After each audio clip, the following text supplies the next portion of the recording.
We must not think that beneath the surface of the oceans there is nothing going on. No, for indeed the finest flowers grow there, and fish glide between them. Standing in the deepest spot of all is the Sea King's castle. Its roof is covered with shells which open and close as water flows over them. In each shell there lies a glittering pearl which is fit for a queen. The Sea King looked after his children alone, and his mother kept house for him.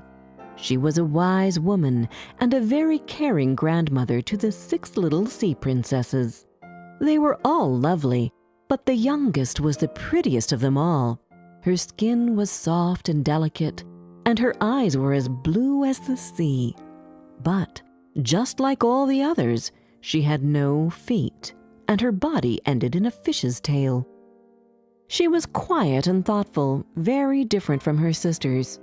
While they got excited about the wonderful things which they found in shipwrecks, she cared only about her pretty red flowers and a beautiful white marble statue of a handsome boy which had once fallen to the bottom of the sea. She made her grandmother tell her all she knew of the world above the ocean, and nothing made her happier than to hear these stories. "When you turn 15, said her grandmother, "you will be allowed to swim up out of the sea, sit on the rocks in the moonlight and watch the ships sailing by, and then you will see all I am telling you about. You're all a year apart in age, so you will have to wait 5 years for your turn to come." Sadly, she was the one who longed the most for her turn to come, and yet she had the longest to wait. Time passed, and the eldest turned 15. She promised to tell her sisters what she saw on her first visit, and what she thought the most beautiful. When she came back, she said she had seen hundreds of beautiful things, but the most beautiful was to lie in the moonlight, in the quiet sea near the coast, and to gaze on a large town nearby, to listen to the sounds of music and the voices of human beings. A year later, the second sister was allowed to rise to the surface of the water and to swim about where she wished. She rose just at sunset, and this, she said, was the most beautiful sight of all. The whole sky looked like gold with violet and rose-colored clouds spread on it, and it all reflected in the water. The third sister was the bravest of them all, and when the time came, she swam up a broad river. On the banks, she saw green hills covered with beautiful vines, and forests with palaces and castles sitting in them. Little human children were playing in the water, and she wanted to play with them, but they got scared and ran away. She said she would never forget the beautiful forest, the vines, and the children who could swim in the water, even though they didn't have fishtails. The fourth sister was more fearful. She didn't approach the shore, but stayed in the sea. The sky above looked like it was made of glass, she said, and this was the most beautiful thing. The fifth sister's birthday was in the winter, so when her turn came, she saw what the others had not seen. The sea looked green, and large ice blocks were floating about like pearls. She didn't know that they were called icebergs. Each had a unique shape, she said, and glittered like diamonds. She didn't know why people were afraid of them and steered away while she floated calmly on one of them. At last the youngest princess reached her 15th year, and she rose to the surface of the water. The sun had just set as she raised her head above the waves. The sea was calm, and the air was mild and fresh, but there were clouds glowing with purple and gold. Through the glimmering twilight, the evening star shimmered in all its beauty. A large ship was anchored nearby. The little mermaid swam towards the cabin windows, and as the waves lifted her up, she glanced through the windows and could see a number of well-dressed people inside. The most beautiful of all was a young prince, with big dark eyes. It was his birthday, and that was the reason for the joyful celebration. When the prince appeared on deck, the sailors lit 100 rockets into the air, making the night as bright as day. They scared the little mermaid so much that she dived underwater, but soon she resurfaced, and then it seemed as if all the stars in the sky were falling around her. She had never seen fireworks before. It was late, but the ship sailed on, and the little mermaid swam along because she couldn't take her eyes off the prince. But soon the waves became as high as mountains, and the ship groaned and creaked. To the little mermaid this seemed good fun, but to the sailors it was no fun at all. Soon the waves broke over the ship, and water burst onto the deck. The little mermaid now understood that this was a dangerous situation, and remembered that human beings are not as good swimmers as merpeople. It was pitch black, and she couldn't see anything, but then lightning struck, and she was able to scan the deck. She couldn't see the prince anywhere, so she swam to find him, forgetting that the beams and the planks could hurt her too. She dived a few times before she found him. Her eyes were closed, and his breathing was very weak. If it wasn't for the little mermaid, the prince would have died. She held his head above the water and let the waves drift them to the shore. In the morning, the storm died down, and when the little mermaid opened her eyes, she saw that she was lying on fine white sand, and the prince was right next to her shoulder. She lifted his head higher than his body and kissed him on the forehead. His breathing was steady, and she longed for him to open his eyes and fall in love with her instantly. When the bells began to ring in the great white building nearby, a number of girls came out into the garden. The little mermaid hid herself behind tall rocks in the water and waited to see whether they would find the prince. After a little while, one of the girls noticed him. At first, she seemed afraid, but then she called the rest for help. The mermaid watched the prince from a distance. He regained consciousness and smiled at everyone with his charming smile. But he did not know that she was the one who had saved him, and so he didn't smile at her. This made the little mermaid feel so miserable that she dived gloomily and returned to her father's palace. Her sisters met her joyfully and asked her what had taken her so long, but she didn't answer. She had always been quiet, and now she was even more so. She would often swim up to the place where she had left the prince, but she never once saw him. Her only comfort was the beautiful statue, which looked like him. At last, she couldn't keep the secret any longer, and she told one of her sisters all about it. When you tell someone a secret, it doesn't stay secret for very long, and soon all the other sisters knew. In an attempt to help her youngest sister, one of the mermaids asked her closest friends who the prince was, and she soon found out who he was and where he came from. "Come, little sister," said the other mermaids, and they held their arms and rose up to the surface of the water close by the palace. Now that she knew where the prince lived, she would sit at the shore and would watch him. He also seemed to be quite lonely. She would often hear fishermen talk about his good deeds, and she was happy that she had saved him. If only he could remember that she had saved him. The little mermaid grew more and more fond of human beings. One day she asked her grandmother, "Do humans live forever?" "They die just like we do, but their life is shorter than ours. We can live to be 300 years old, and then we turn into sea foam while human souls live forever." "I wish I were a human and had an immortal soul, if only for a day," the little mermaid exclaimed. "You shouldn't think about that because we live better and happier lives," said her grandma. "Is there anything I can do to get an immortal soul?" the little mermaid insisted.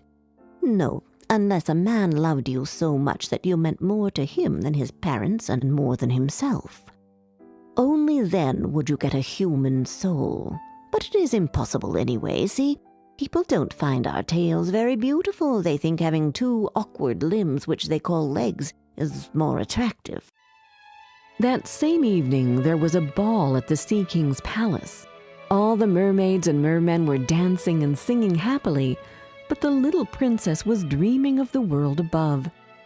"I will go to the sea witch for advice while my sisters are at the ball. She will help me, although I'm so afraid of her," she thought. She swam for a while before she arrived at a palace built of human bones. Before she had even knocked at the door, she heard the witch's wicked voice. I know why you came." Then the witch appeared in front of the little mermaid. "You want to get rid of your fish tail and have legs instead. This is a stupid idea of yours, and it will bring you only sorrow. But you will get your way since you long for an immortal soul so much.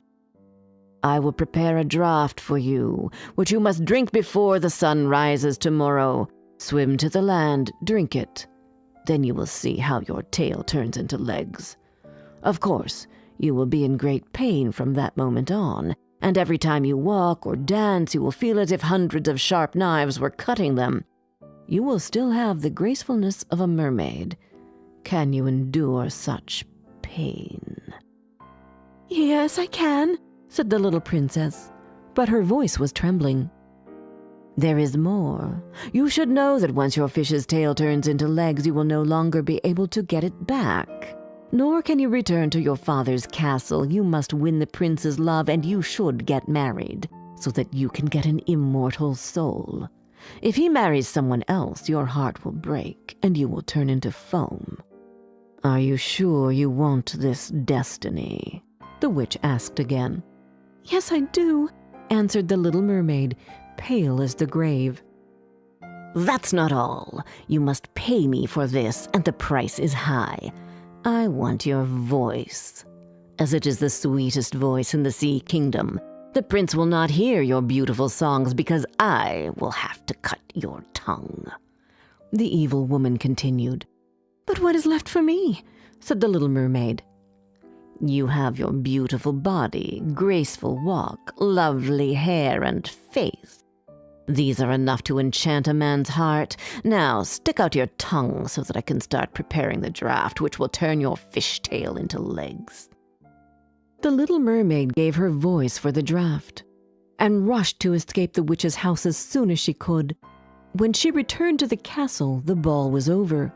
She wanted to say goodbye to her sisters, but she remembered she was mute. And so she took a flower from each of her sisters' gardens, kissed each of them on the forehead, and swam above towards the palace. She arrived at the shore when it was still dark and drank the magic draught. Instantly, she felt a cutting pain so strong that she fainted on the rocks. In the morning, she woke up with a sharp pain, but when she opened her eyes, she saw the prince in front of her. She thought she was dreaming, but he smiled at her, making her cast down her eyes. Then she saw that she had 2 legs instead of a tail. She then realized that she had no clothes on, so she covered her body with her hair. The prince asked her who she was and where she came from, but she only looked at him with her big, beautiful eyes, unable to answer. He then offered her his hand and helped her stand up. The pain in her feet was of 1,000 needles, but still she stepped next to him as light as a feather, and the prince thought he had never seen such a graceful girl. He brought her to the palace where servants dressed her in a beautiful golden robe. The little mermaid was so happy to finally be at the palace that she couldn't stop smiling. The prince called her his little foundling. At the ball, held that same evening, he couldn't take his eyes off of her as she danced. She danced like no one has ever danced before. The days passed, and the prince loved her more and more each day. But he loved her as a child. "You remind me of the girl who once saved my life when I was drowning. I haven't found her yet, but I remember she found me on the shore and saved my life. You remind me so much of her, and you are devoted to me just like her. I am so thankful for you, and we will never separate, my dearest foundling." He doesn't remember it was me who saved him, and he thinks it was the pretty girl who found him on the ground who saved him," thought the little mermaid and sighed.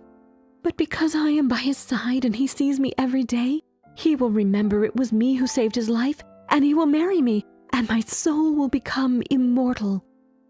Very soon it was announced that the prince was to marry, and that the daughter of a neighboring king would be his wife. This news saddened her very much, but the prince calmed her when he told her, "I will go and see the princess as my parents wish, but I will not bring her home. I can only marry the girl who saved me that you look so much like." If I were forced to choose a bride, I would rather choose you, my speechless foundling." The next morning, the ship sailed into the harbor of a beautiful town. The little mermaid was very anxious to see whether the princess was beautiful.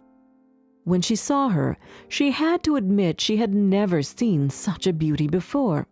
"I can't believe that I found you," the prince said to the princess. "It was you who saved my life when I lay on that beach." He held his bride in his arms. Time passed, and it was time for their wedding day. "Oh, I am so happy that my dreams have come true, and you can be here on my wedding day, my foundling," he said to the little mermaid as they were walking down the church aisle. The little mermaid, dressed in silk and gold, held up the bride's veil. She smiled at him, but she didn't hear the festive music, and her eyes saw nothing of the holy ceremony. She thought of her own death, which was going to happen very soon. The wedding was held on the ship that same evening.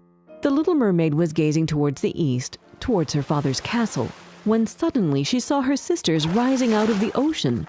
They were as pale as herself, but their long, beautiful hair had been cut off. "We have given our hair to the witch so that you may live.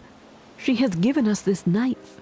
You must put it into the heart of the prince, and when his blood falls upon your feet, they will grow together again and form into a fish's tail. You will be a mermaid again. But you should do it before the sun rises. If you do it a minute later, you will turn into foam." And then they sighed deeply and sank beneath the waves. The little mermaid took the knife and entered the bridal tent.